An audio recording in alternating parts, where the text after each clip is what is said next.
Et là, le cheikh, donc Abu Hatim rahmatullahi alayhi, toujours dans Rawdatul Uqala, il va nous parler de quelque chose de très intéressant. Il va nous parler des amis, mais pas n'importe quel ami. L'ami déloyal, l'ami trompeur, l'ami vicieux. Cet ami qui t'a trompé, cet ami qui t'a fait du mal, cet ami qui est proche de toi, ou plutôt qui était proche de toi et qui t'a trahi, qui t'a fait plus de mal qu'un ennemi. Il a été proche de toi, tu t'es confié à lui, tu lui as dévoilé des choses, tu lui as fait confiance, et donc c'est beaucoup plus douloureux lorsqu'il te trahit que si c'était un ennemi qui voulait te faire du mal. Et c'est pour ça qu'il va mettre l'accent sur la loyauté. Et je dis cet ami qui t'a trahi parce qu'en général, quand on parle de ce sujet avec les gens, n'importe qui vous dira « Ah oui, moi j'ai un ami qui m'a trahi ». Et c'est malheureux de le dire, mais ça se passe souvent comme ça. Une personne qui va se confier avec une personne très proche et qui va lier des liens d'affection, d'amitié pendant longtemps, et à un moment ou un autre, va venir le jour où il va dévoiler son vice. Alors, je ne généralise pas bien sûr, mais on a tous peut-être eu cette expérience déjà d'avoir au moins une personne, un ancien ami proche qui nous a trahis. Et c'est pour ça que tout le monde se reconnaît dans ces paroles. Et donc il va parler de l'importance de la loyauté. Et il va aussi mentionner la parole de Mohammed al-Bakri rahmatullahi alayhi, qui a entonné ces vers très connus. Ihdhar mawaddata madhiqin khalat al-mararata bil halawa yuhsi dhunuba. Il compte yuhsi dhunuba alayka ayyam as-sadaqati lil adawa. Ces paroles de Mohammed al-Bakri rahmatullahi alayhi lorsqu'il dit: méfie-toi, prends garde de l'amitié, de l'affection avec le trompeur. C'est celui qui mélange, qui mêle l'amertume avec la douceur. C'est-à-dire, c'est celui qui va te montrer de manière apparente un côté très doux, très sucré, mais il cache un côté très amer. Et ça, c'est un trompeur. Et c'est quelqu'un qui est déloyal, c'est pour cela qu'il souvent il va te trahir et il va dévoiler ce qu'il y avait entre toi et lui par la suite. C'est pour ça qu'il entonne les vers qui suivent après. Yuhsi dhunuba alayka ayyam as-sadaqati lil adawa.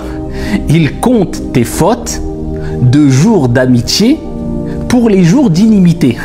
Il est avec toi et il va calculer, il va enregistrer, il va noter dans son cerveau les erreurs que tu as faites. Peut-être ça va durer pendant 5 ans, 6 ans, 7 ans. Et quand Allah va le dévoiler son vice, eh bien c'est quand il va dévoiler quelque part, il va mentionner tes erreurs le jour où vous allez vous prendre la tête, le jour où il va y avoir une querelle. C'est pour cela qu'il dit ici, il compte tes fautes, ici des jours d'amitié, quand vous étiez bien, pour les jours d'inimité. C'est comme s'il chargeait pour ensuite te faire du mal, pour te tirer dessus après. Et donc ensuite, quand il y a la querelle, eh bien il va dire, oui, celui-là, une fois il a fait ça, une fois il a dit ça, une fois, et il dévoile le mal. Et il n'y a pas pire qu'un ami déloyal. Auprès d'Allah subhanahu wa ta'ala, c'est grave. Et pour toi, ça a des conséquences catastrophiques. Et c'est pour ça que beaucoup sont déçus. Et ici, cela les pousse quelquefois à éviter d'avoir trop de liens intimes avec les gens parce qu'ils ont eu des mauvaises expériences. Alors, il ne faut pas généraliser les mauvaises expériences et les attribuer à toute personne qu'on va côtoyer en disant je vais vivre la même mauvaise expérience avec lui. Mais en tout cas, il commence ses vers en disant « Ihdhar », méfie-toi. Donc, vous voyez, on est toujours dans cette prudence, cette précaution. C'est pour ça qu'Ali ibn Abi Talib, rahmatullahi alayhi, radiyallahu anhu, il disait, traduction du sens, lorsque tu aimes, aime avec mesure. Peut-être que la personne que tu aimes sera un jour ton ennemi. Et lorsque tu détestes, déteste avec mesure. Peut-être que la personne que tu détestes, un jour sera ton ami. Vous voyez, il faut toujours garder une position de juste milieu. Je ne m'ouvre pas trop, je ne ferme pas aussi trop la bonne relation que je dois avoir avec, ou je ne me prive pas d'une bonne relation aussi avec autrui. Et c'est pour cela qu'il dit aussi, Abu Hatim, l'ami est inutile s'il n'est pas loyal. La loyauté, c'est la base de l'amitié. Il n'est pas utile s'il n'est pas loyal. Tout comme la connaissance de la religion est inutile sans wara, scrupule religieux.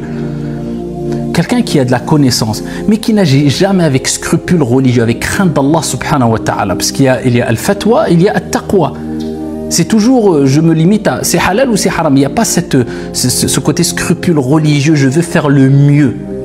Eh bien, il compare le fait d'avoir de la science sans scrupule religieux au fait d'avoir un ami qui n'a pas de loyauté. Il dit rien n'est plus défavorable que le fait de témoigner de l'affection à une personne dépourvue de loyauté ou de faire le bien à un ingrat.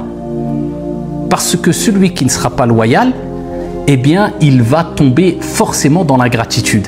Et le fait de voir des gens ou d'avoir des gens qui ont des comportements ingrats envers vous, eh bien, ça nous habitue aussi à se détacher de la satisfaction des gens et de chercher toujours la satisfaction de notre Seigneur Tabaraka wa Ta'ala. Alors ça ne veut pas dire que les gens ne doivent pas être reconnaissants abadan. Celui qui n'est pas reconnaissant envers les gens n'est pas reconnaissant envers Allah subhanahu wa ta'ala. Mais toi, ne cherche pas et n'attends pas la reconnaissance des gens, tu seras trop déçu. Donc toujours cette relation de prudence avec les gens, sans rentrer dans le wasawis, dans la parano, mais sache que il y aura des gens qui vont te trahir, ainsi va la vie, soit parmi les gens à qui on cause du tort, c'est mieux pour toi que d'être parmi ceux qui causent du tort à autrui.